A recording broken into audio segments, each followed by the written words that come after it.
Well, I would start by saying we've agreed on 4 principles that I think are important. The first is that we're going to appoint our teams respectively to work very quickly to reestablish the functionality of our respective missions in Washington and in Moscow.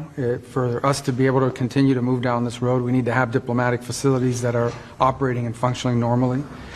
The second point is that we're going to appoint a high-level team from our end to help negotiate and work through the end of the conflict in Ukraine in a way that's enduring and acceptable to all the parties engaged.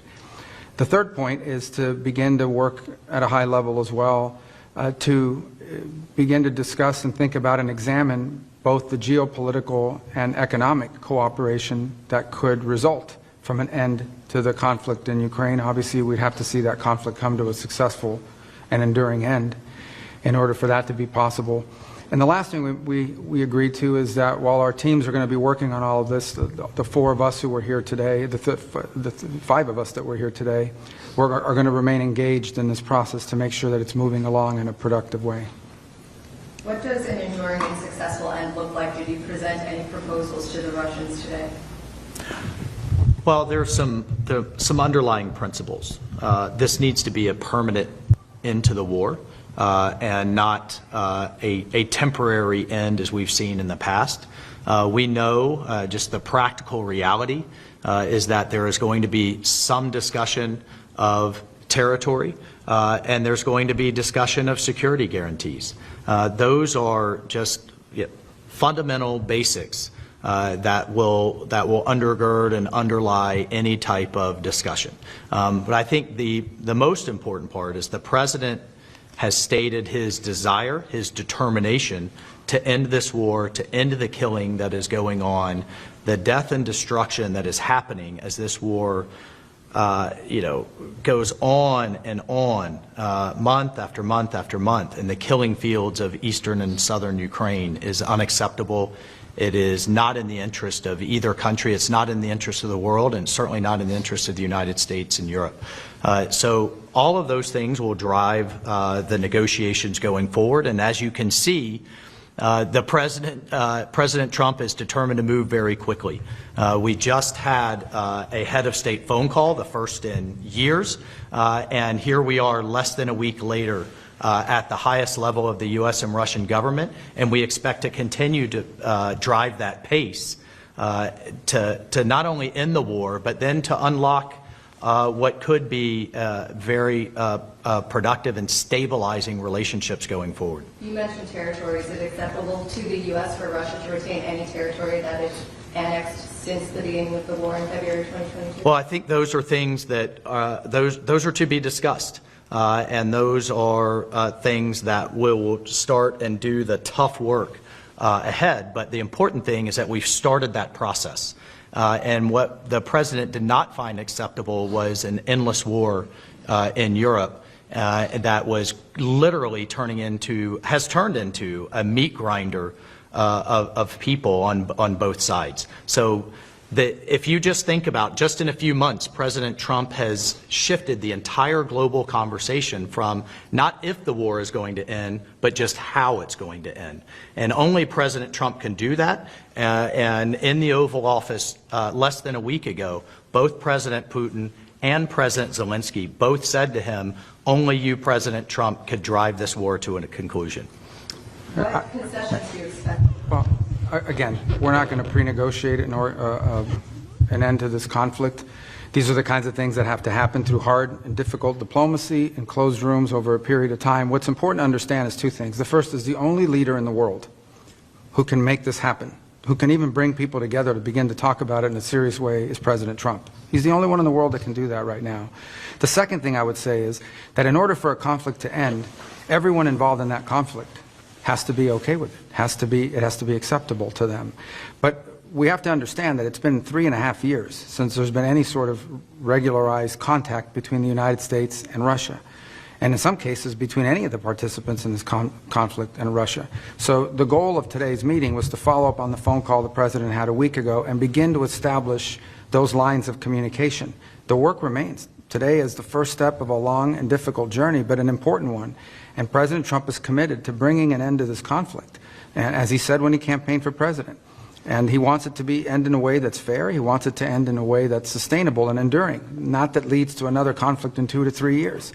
That's not going to be easy to achieve, but he's the only one in the world that can begin that process. Donald Trump is the only leader in the world that could initiate that process, and today was the first step in that process. Is sanctions relief going to be involved in any of this normalizing or trying to more level set the relationship between the U.S. and Russia? Did the Russians bring up sanctions relief in the meeting today?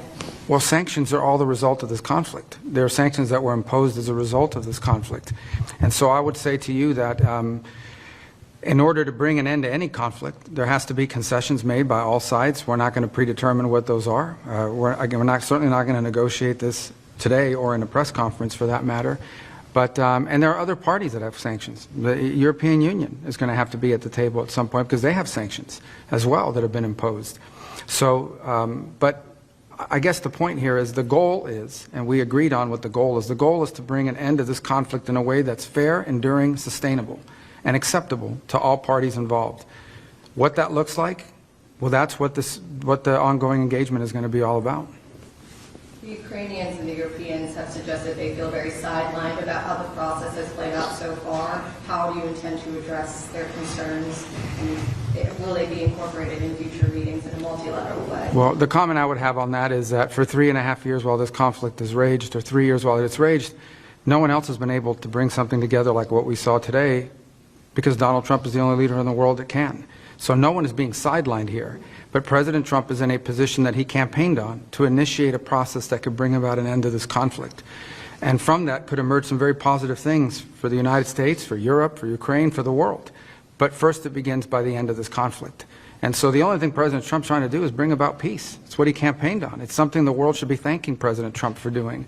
He's been able to achieve what for 2.5, 3 years no one else has been able to achieve, which is to begin this process, a serious process.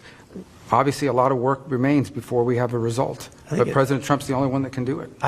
Look, it's common sense. If you're going to bring both sides together, you have to talk to both sides. And we'll continue to remind everyone, literally within minutes of President Trump hanging up with President Putin, he called and spoke with President Zelensky. So shuttle diplomacy has happened throughout history. It's happened all over the world. We are absolutely talking to both sides. The Secretary of State just met with President Zelensky days ago, along with the Vice President, 7 cabinet members in Europe at the same time, really showing the importance of engaging our allies. President Trump spoke with President Macron just yesterday. Prime Minister Starmer is coming to Washington next week. So I think the facts will continue to push back on this notion that our allies haven't been consulted. They are being consulted literally almost on a daily basis, and will continue to do so. Did you set a date for the two presidents to meet at this meeting? When can we expect that meeting? We did not. We did not set that date, but the two presidents talked about meeting and expect to meet. Can you take us a little bit in the room today? What was the interaction like? How would you characterize the discussions? It was positive, upbeat, constructive. Everybody there to get to the right outcome, solution-based. We discussed it afterwards. We couldn't have imagined a better result after this session. It was very, very solid. Will you be traveling to Russia again, Mr. Witkoff? I'm not sure, but we'll make that determination in the next couple of weeks. The Europeans, Keir Starmer, the UK Prime Minister, has said the U.S. needs to back any sort of European solution to the war. Is this something that you are willing to commit to? Well, I think that's something that we'll continue to discuss. We have certainly, again, as a first principle, a European-led security guarantee. We have the President, many of us, as members of prior members of Congress ourselves, have called for the Europeans to continue to contribute to our common defense, to continue to share the burden of NATO defense. We'll continue to point out that while things have improved, starting with President Trump's first term, the fact that a third of our NATO allies still do not contribute the minimum of 2% of their GDP to defense a decade after that we all collectively made that agreement isn't acceptable. We have the NATO summit coming up this June, and we would expect with the type of conflict, the type of warfare and destruction we've seen in Europe, sadly, the last several years, that we have 100% at the minimum, and in fact are exceeding that. So, look, this is a common effort. This isn't just about what the United States is going to continue to contribute and what we are going to continue to ask of the American taxpayer. We all have to make those tough decisions. We all have to contribute to our common defense, and we expect that this to be a two-way street for our European allies. And the fact that both the United Kingdom, France, and others are talking about contributing more forcefully to Ukraine's security, we think is a good thing. Did you walk away from this meeting convinced the Russians want peace? You said it might take some time to be convinced of that. How are you seeing it now? I mean, I don't view diplomacy that way. I think diplomacy ultimately is based on actions. It's based on commitments that are kept. So I think I came away today convinced that they are willing to begin to engage in a serious process to determine how and how quickly and through what mechanism can an end be brought to this war. Whether we can ultimately reach that outcome will obviously depend on every side in this conflict's willingness to agree to certain things. So I think it's important to have this meeting because we haven't really had much engagement with the Russians for almost 3 years. And it sets the table for future conversations. How that turns out will be up to the parties and their willingness not just to make commitments but to live by them. That'll be tested in the weeks to come. But I can tell you again, as I reiterate, President Trump has made it very clear during the campaign he thought this conflict needed to end. He's the only leader in the world that could have started a process that we saw here today, and this process is going to continue. And when you talk about an enduring and sustainable end of the conflict, it means one that's acceptable to everyone involved in it. And that obviously includes Ukraine, but also our partners in Europe, and of course the Russian side as well. Sorry, I didn't mean to jump in there, but I just wanted to also take a moment, I think on behalf of all of us and the President, to thank our partners in Saudi Arabia, to thank our hosts for bringing this together, and particularly the Crown Prince Mohammed bin Salman and his team. We are moving quickly, which means they moved very quickly to be such gracious hosts, and we certainly are all appreciative. Absolutely. As the last question, will the Saudis take on a more active mediation role as these talks move forward? Well, that's a decision for the kingdom to make, but I can tell you that the Kingdom of Saudi Arabia is playing an indispensable role in making today possible. Not just hosting us, but bringing the parties together to have these conversations. I think it's something we're very grateful for. Something we're very grateful for the partnership that we have with them on a host of issues, and this being one of them, where we thank them for doing it, and we hope that they will. I think they've offered, and I believe that they will continue to be helpful in any way they can. Thank you all. Really appreciate it. Thanks. Can I just add a couple? I'll be extremely brief. So what is the next step now? The high-level team you mentioned is number 2 or number 3. Yeah, so let me walk you through the next step is multi-track. The first next step is working through our respective teams at the diplomatic side just to ensure that our diplomatic missions can function. There's been a series of reciprocal actions taken over the last 10 years that have really diminished our ability to operate in Moscow, as an example, and they would argue their ability to operate in Washington. We're going to need to have vibrant diplomatic missions that are able to function normally in order to be able to continue these conduits. The second is a high-level team, including those who are experts on these topics, the technical side, to begin to engage with their side on parameters of what an end to this conflict would look like. And on that front, obviously, there's going to be engagement and consultation with Ukraine, with our partners in Europe and others.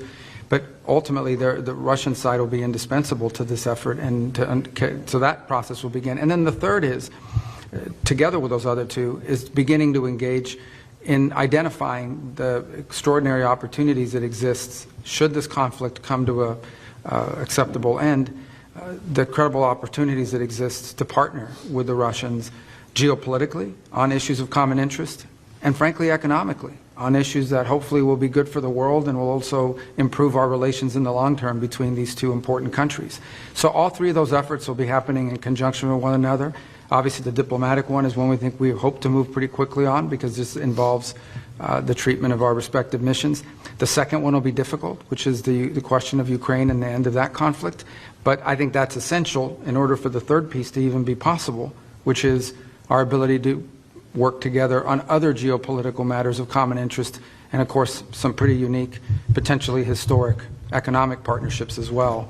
The key that unlocks the door for those opportunities, however, is the end to this conflict. But Brett, in terms of when does the high-level team meet? Has there been any date? There's no date set, but as President Trump is, as you've seen over the last 4 weeks, not patient in terms of getting action. He drives hard, he wants to get things done. He's been wanting to do this, and he's moving very quickly to fulfill the promises he made to the American people when they elected him as our president. Okay, and then in terms of number one, in the restoration of the diplomatic missions, you'll remember that the first big tit of the tit for tats was after the Skripal poisoning, and the U.S. under one of your predecessors, Mr. Tillerson, expelled a lot of Russian diplomats, to which they responded. The consulate in St. Petersburg got closed down by the Russians. You guys closed down the consulate in Seattle, several others. Are those going to reopen? Well, that's what we're going to be talking about. And ultimately, again, I'm not going to negotiate or work on that in public. That's what these channels will be about. But ultimately, what the goal we need to have is we have to have some normalcy in our missions and in their ability to function. In the main embassies even. And in the main Just the embassies main in embassies, particular. regardless of the consulates. I mean, if our diplomatic channels are broken, it's going to be very difficult to consistently engage on a host of topics, including some unrelated irritants that could derail the broader talks on Ukraine. So there has to be some improvement in the way our missions are able to work and in the environment and space that they're given to operate in. So that's something we want to move on quickly, and it's important to set the table for the other two things that we want to do. But I think the key really in all of this is ultimately going to be whether an agreement can be reached with all parties involved on an acceptable resolution to the conflict in Ukraine. Because if that happens, not only will the world be a better place, but I think there will be some pretty unique opportunities to work with them on areas of bilateral geopolitical interest and some very unique economic opportunities. But we have to get the Ukraine situation resolved first in a way that's acceptable to everyone. Okay, my last one. But does that mean if you get the staffs back to the normal operational level, and staffs at the embassies, that you consider the Skripal case, the Crimea annexation, to be closed? There are no longer issues? Because I think, you mentioned that Keir Starmer is going to be in Washington next week. I can imagine that the Brits won't be particularly. Yeah, again, I'm not going to negotiate or talk through every element of the disruptions that exist or have existed in our diplomatic relations and the mechanics of it. Suffice it to say that President Trump has pledged and intends to keep his promise to do everything he can to bring an end to this conflict. We cannot do that unless we have at least some normalcy in the way our diplomatic missions operate in Moscow and in Washington, D.C. And so we need to work to improve that, and we're going to work with them to see what's possible within that context. Does that include removing Lavrov from rescinding sanctions that have been imposed? We're just not at that level of conversation yet, but so there'll be a number of topics that will have to be discussed along the way. We haven't even begun that process. Today was just an agreement to begin a process to talk about those things.